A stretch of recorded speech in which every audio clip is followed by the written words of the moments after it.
Hello बच्चों, आइए अब हम लोग देखते हैं lens maker formula for concave lens.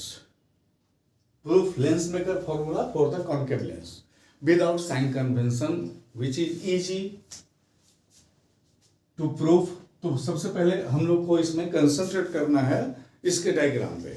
Diagram अगर आपको समझ में आ जाएगा तो प्रूविंग में इसमें कुछ नहीं है। देखिए, ये हमारे पास एक कॉनकेव लेंस है,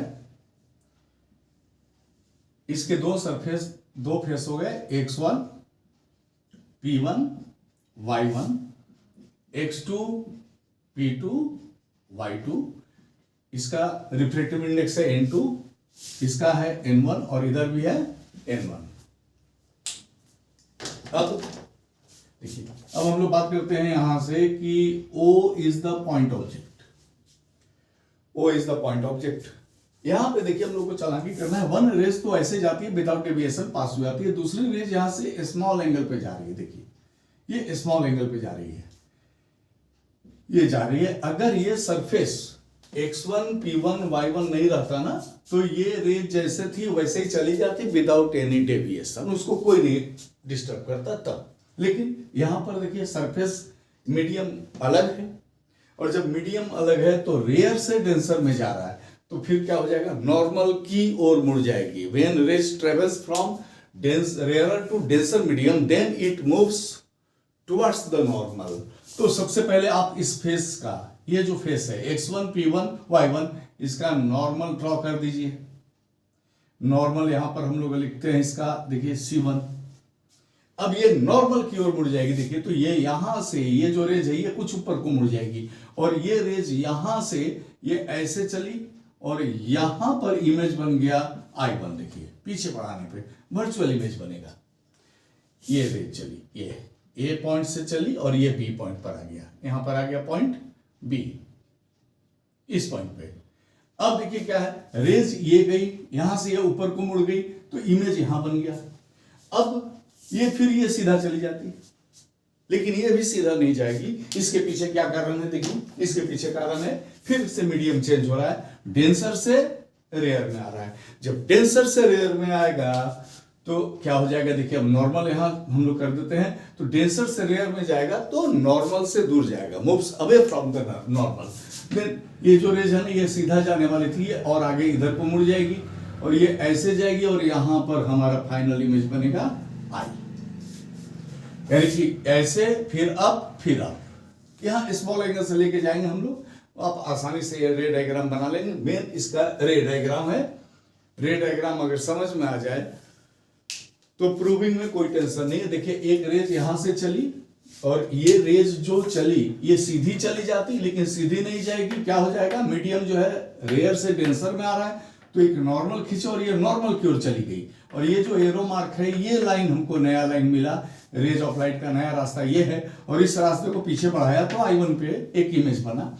ये आगे चला, ये फिर सीधी चली जाती जो यहाँ डॉट से दिख रहा है, लेकिन चूंकि डेंसर से रेयर में गया तो ये नॉर्मल से दूर जाएगा, तो इस बार नॉर्मल ये है इस फेस के लिए, इससे दूर जाएगा तो फिर से ये नया रास्ता ये चुना जो पीछे बढ़ाया हम लोग, तो I पर आया।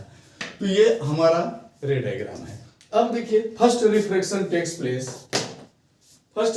Takes place from rare to denser.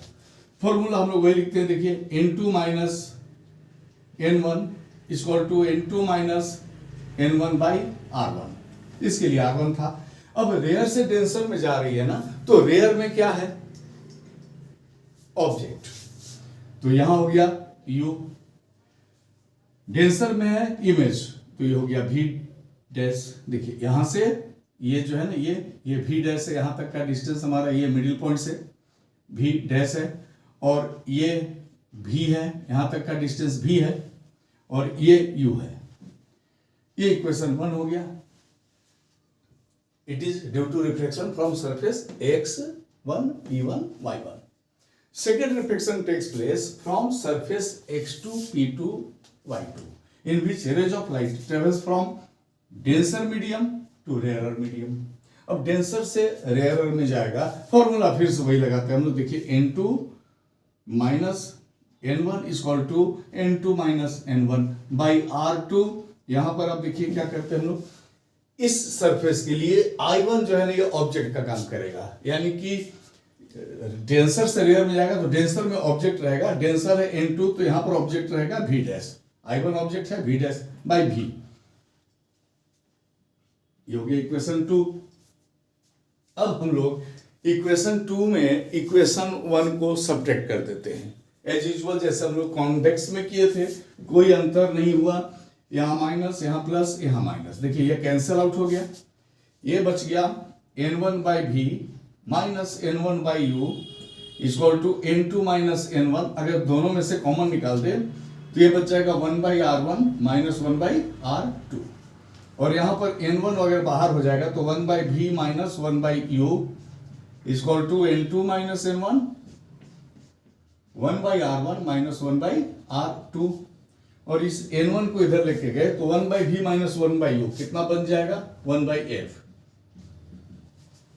N1 इधर चला गया, that is N2 minus N1 by N1, और इधर हो गया 1 by R1 minus 1 by R2।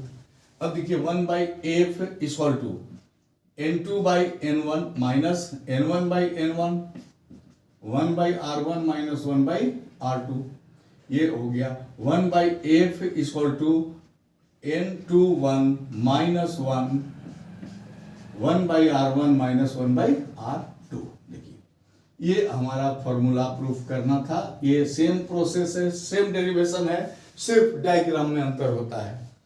समझ में आ गया होगा। Thank you.